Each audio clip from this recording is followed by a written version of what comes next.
Uber driver didn't provide me a charging cable and a mint. 2 stars. 2 stars. Da, da, da, da, da, da. Da, da, da, da, da, da, da, da, da. Welcome back, folks. Welcome, everyone.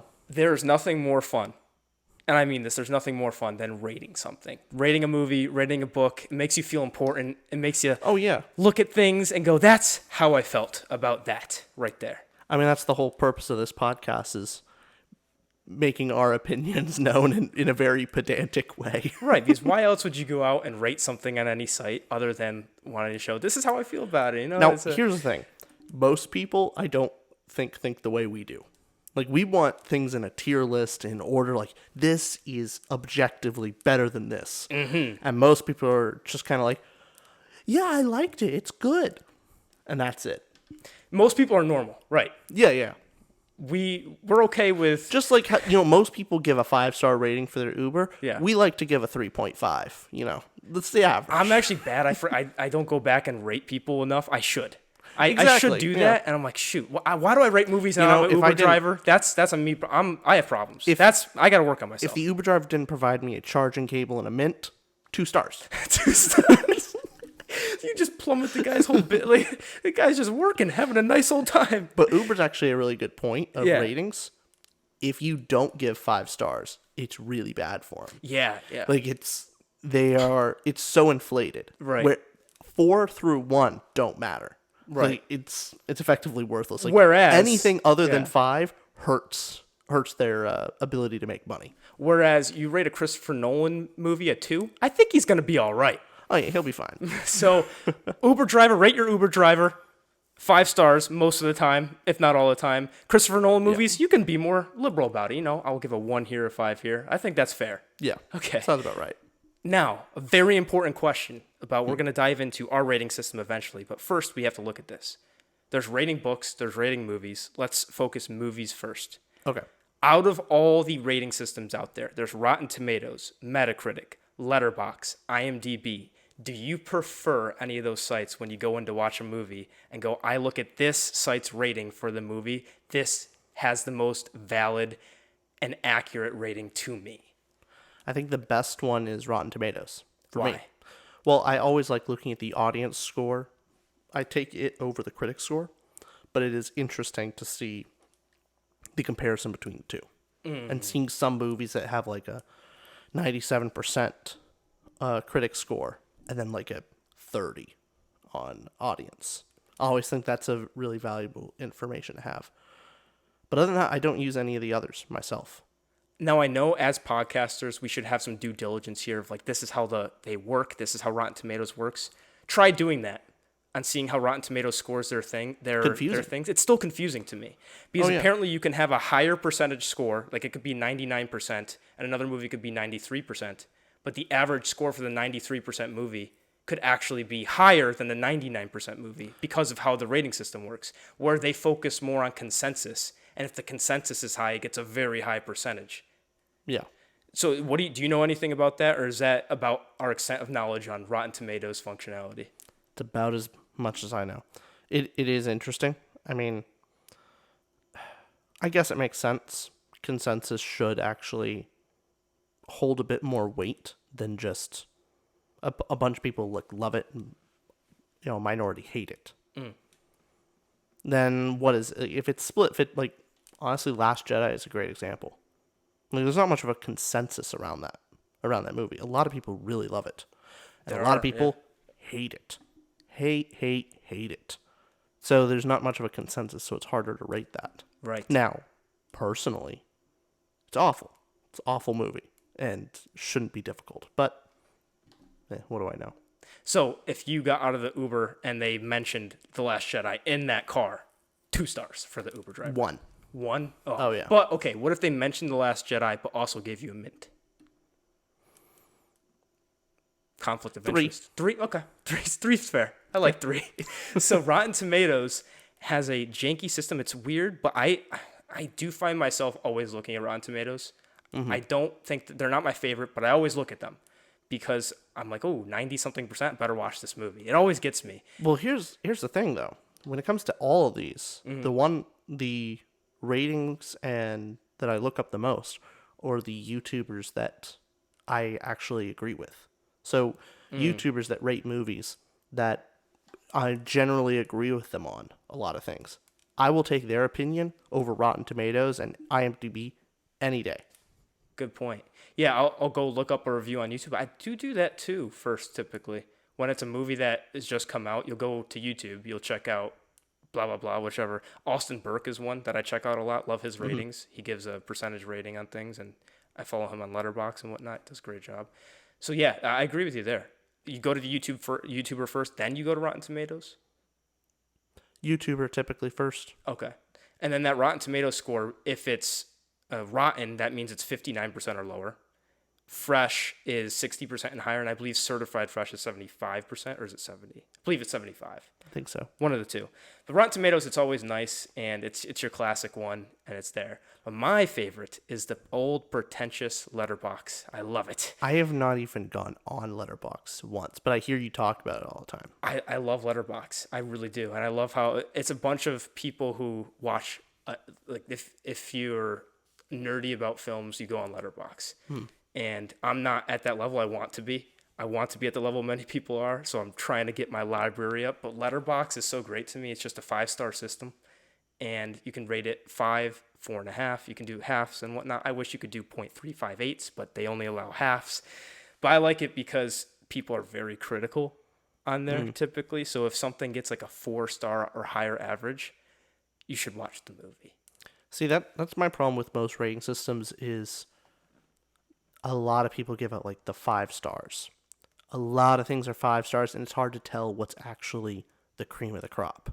Right. What this is 5-star and this is 5? How do you feel about it? Almost, applicable almost every week is the line from Syndrome. If everyone's super, nobody is. And if everything's 5-star, nothing is. And it's troublesome. It gets in the way. Yeah, I see that.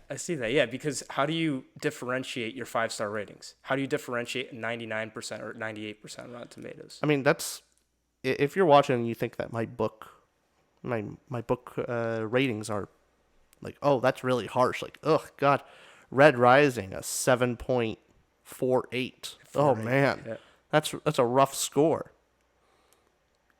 Yes and no. Like that's a good score for me because I try and at least save those 9s and 10s for the best that I've ever read. Like, it is a hard bar to reach. Yeah. And also, so when I say 9, I mean 9. Like, yeah, it is my favorite. And also 5 is average for us. So when you rate something a 7, it's generally really good and above average. Exactly. It's a good movie. 5, good movie, good book, etc. 5 is average. Yeah. Like, it's not bad. 5 is a not bad score. Like, right. I don't regret watching it. Well, before we get into our specific rating system and why we think it's best, yeah.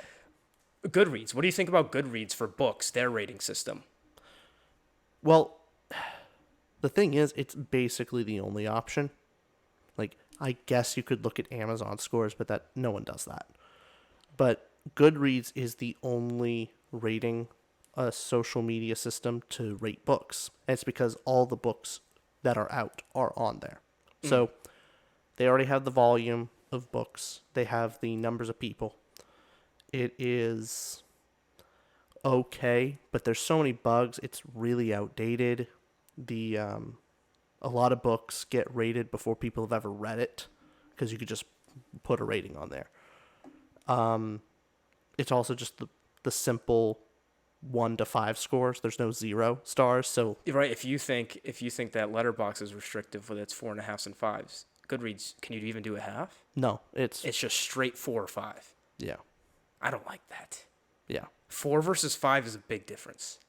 But do you go on Goodreads before you buy a book? Do you check out what people have to say? I do, but I really don't look at what people have to say. It's just a simple, like, where is the score?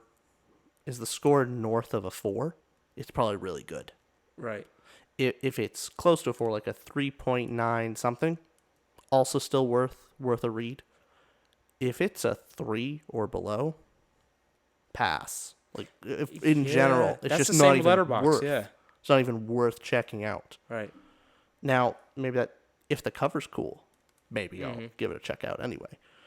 But it's normally pretty.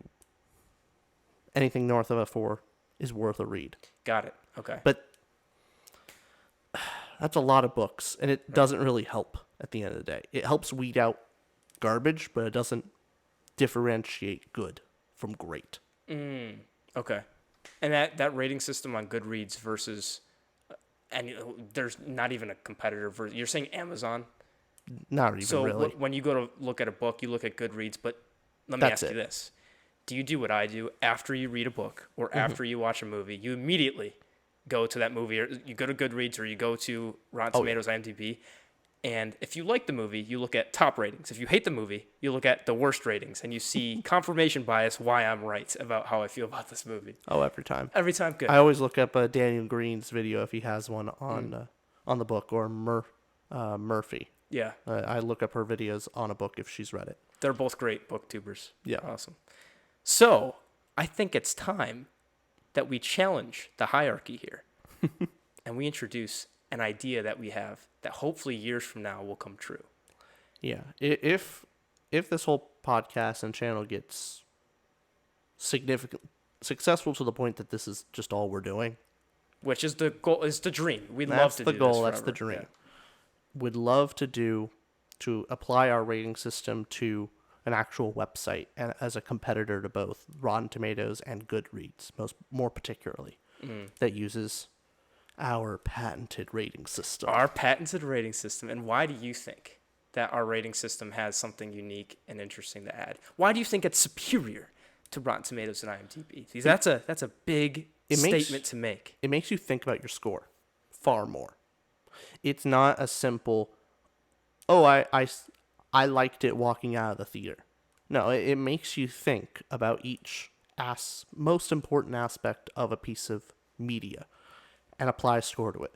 Where, yeah, it was super action intense, like really enjoyable. Like it, got the blood pumping, you were excited. But it was significantly lacking in a bunch of other aspects. Then it gives it an appropriate score for what it is. Fun, but maybe not really great.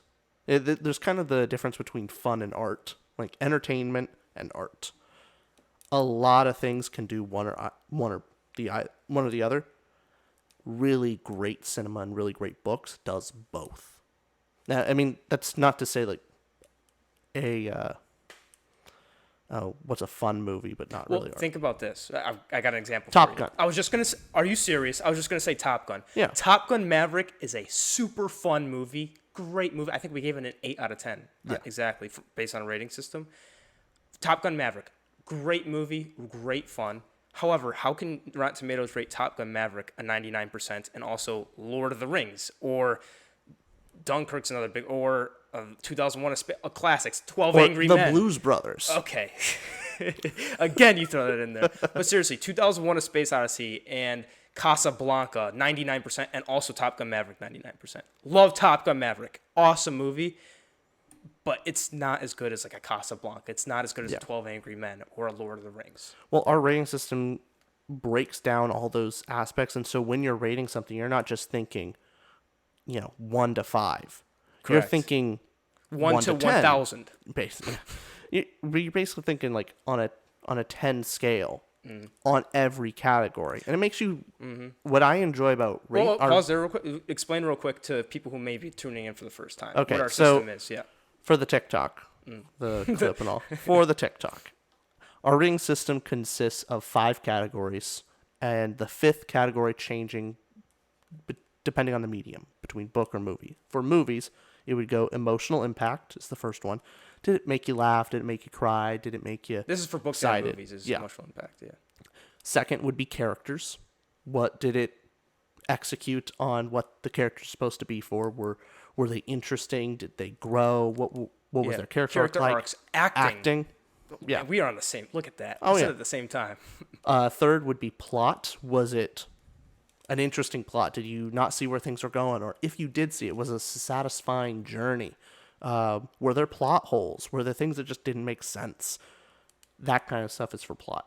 Then dialogue in a movie. And for a book, it would be prose. And dialogue, yep. Yeah. And so, did the lines like stay with you after the movie? Are they super quotable lines? Were they really clever? How are they delivered? Exactly. Yeah. And then lastly, for movies, it would be cinematography. That includes... and dialogue as well. It's also unspoken dialogue. So the way, for example, John Wick has a scene where he's in the very first John Wick is on the phone. He doesn't even need to say anything and the point gets across. So when you don't have to say something, but conversation happens. Silence can be a form of communication. Right, exactly. And if done well, yeah. So last category. Last category for movies would be cinematography. And that includes the music, that includes the direction, so the shots, the angles.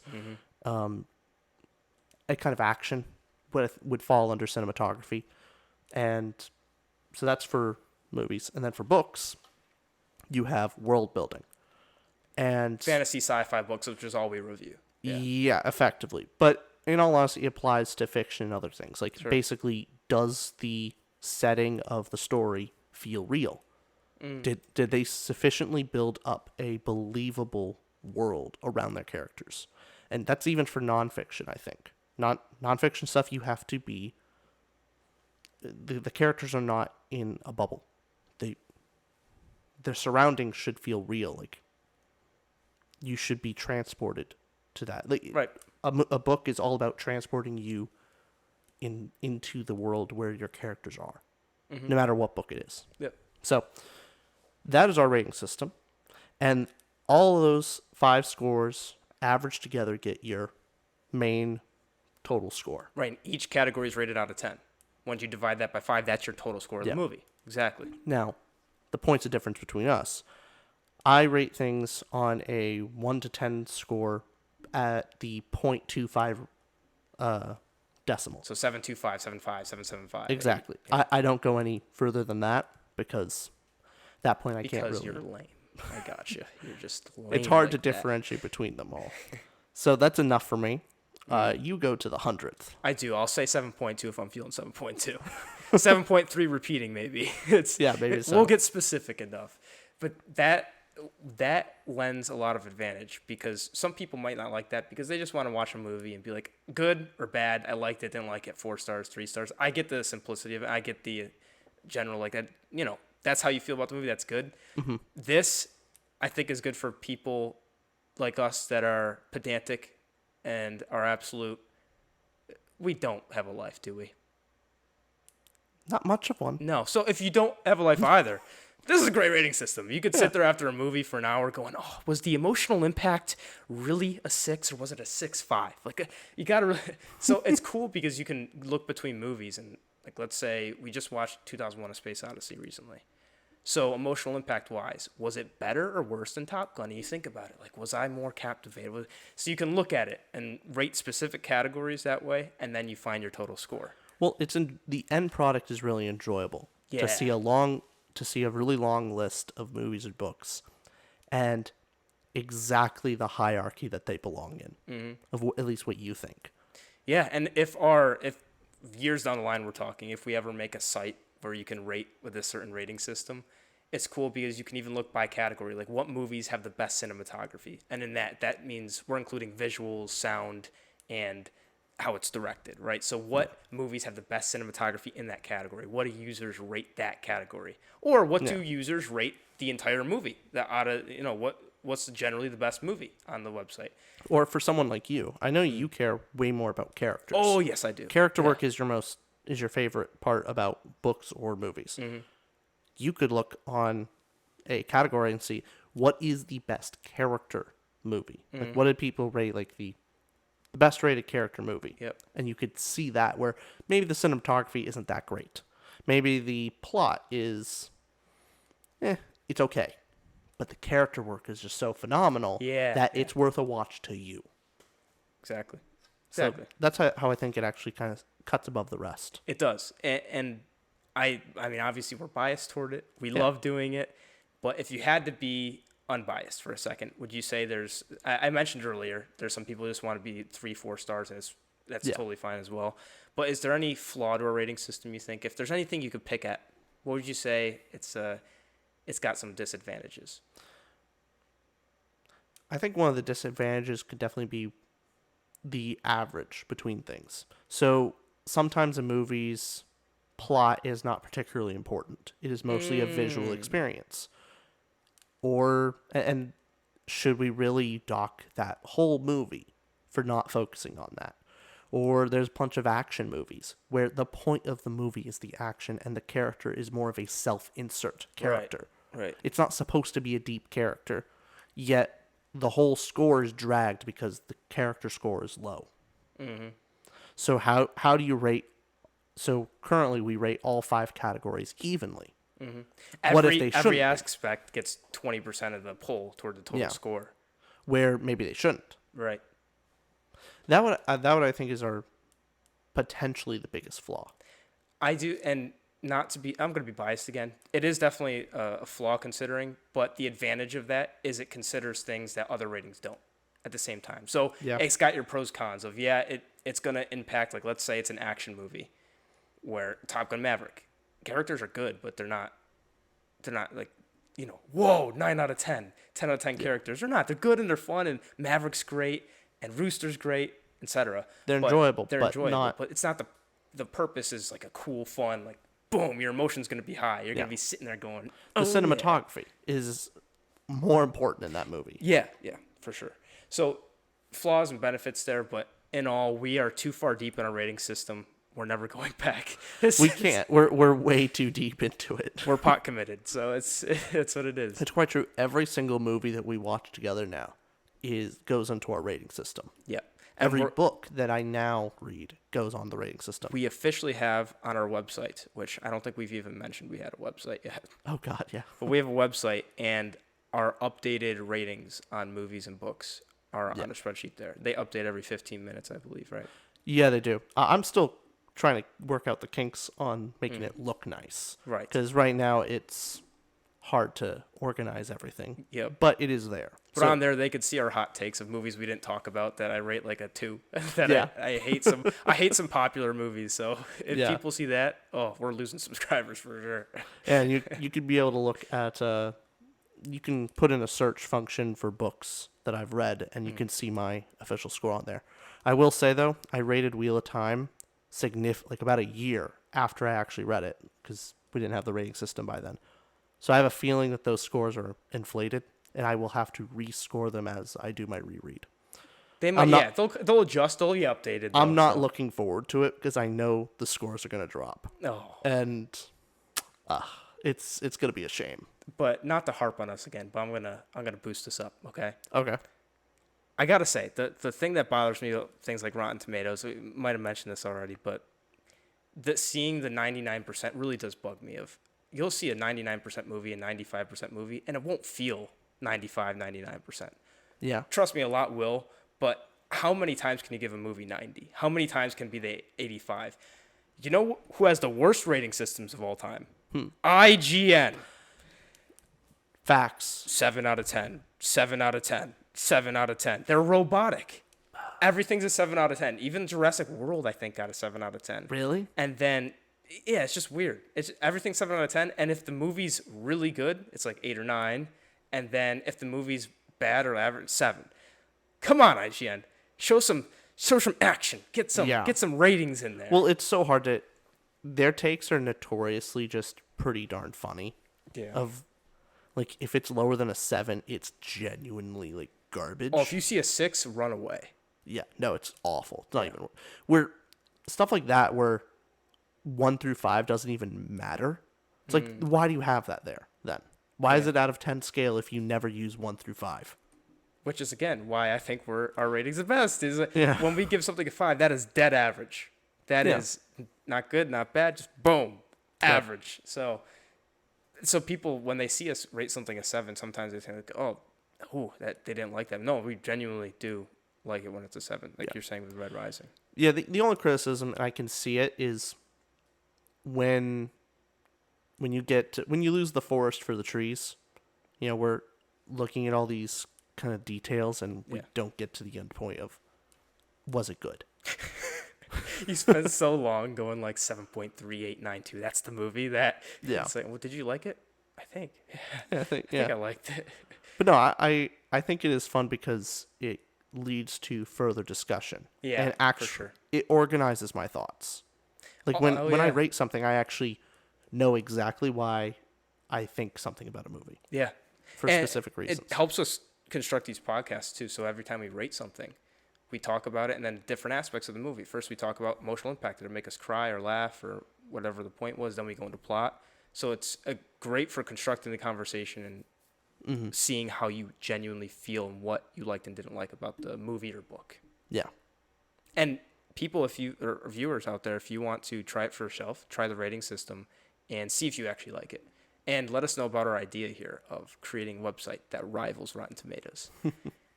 I think we're going to take them down. What about you? I hope so. Depends if we get, at least more than 1,000 subscribers on YouTube. Instead of certified fresh, we'll be certified 7.3 repeating or higher. That's our stamp. Did I get the 7.3 repeating score? That's good. All right. But yeah, I think that's about wraps everything up for rating scores. You guys watching at home, let us know down below in the comments. What do you think about the rating system? Try and apply it to some of your own movies and books that you've watched or read. Also, let us know about the new editing look that we have going for the podcast. Let us know what you think. Good, bad, go back to the old way, change it up more. Yeah, please do. The split screen style, I'm hoping that you'll be able to see both of our faces. It's more engaging. Yeah. So, yeah, definitely let us know. And I think that about wraps it up. All right, we'll sign off. Bye, everybody. Out.